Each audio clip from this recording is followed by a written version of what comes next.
Welcome back everyone to another video where we talk about using the pocket option platform to do binary option trading. Now, if you are new to my channel, take the time to look at the videos so you understand what we've been talking about up until now. Also too, consider signing up so you can start making money like the rest of us. Let's get into it. Today we're going to talk about upping your trader mindset. If you're going to start your trading session, make sure that you stick to a specific time. I've coached a lot of people. Some people kind of seem a little bit over the map. They kind of do it whenever. Try to pick a time where you can get the most quiet and peaceful time to think and analyze your trades. Trust me, you will have a better trading session. If you are on a winning streak, do not go all in. It might be best for you to take a break for an hour and come back later. If you're 5 trades up, then walk away. Come back tomorrow.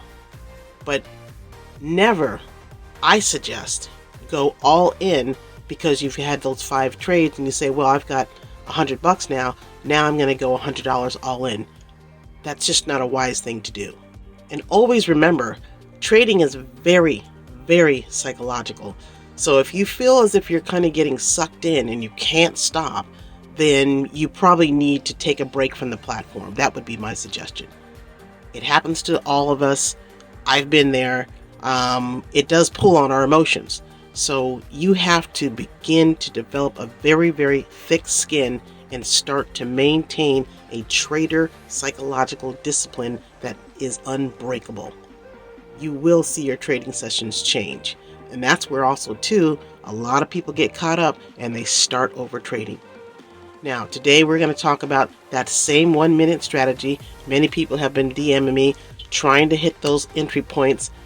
You know, I'm going to show the trades before and we're going to talk out the entry points. As you can see, when I take the trades, here again, I'm always looking to see if it's under that 20, if I want to go for a buy, and if the signal line is going through it, then I'm looking for a buy, and oftentimes I'll try to get in on that second candle. If it is over the 80 and that signal line, blue line, is coming down and I see it coming down on the first red candle, I oftentimes might wait for the second red candle to get in. Okay? Pay attention to the entries and when I'm entering the candle. I may not go in immediately. I might wait all the way to about 32 seconds just to see how that candle is going. Let's take a look at these trades again.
that's it. If you're still struggling, consider scheduling a coaching call. Check out the ebook so you can identify and nail those candlesticks that win, find money to trade, and learn how to grow a small account with one trade a day. Thanks for watching, and I'll see you on the next one.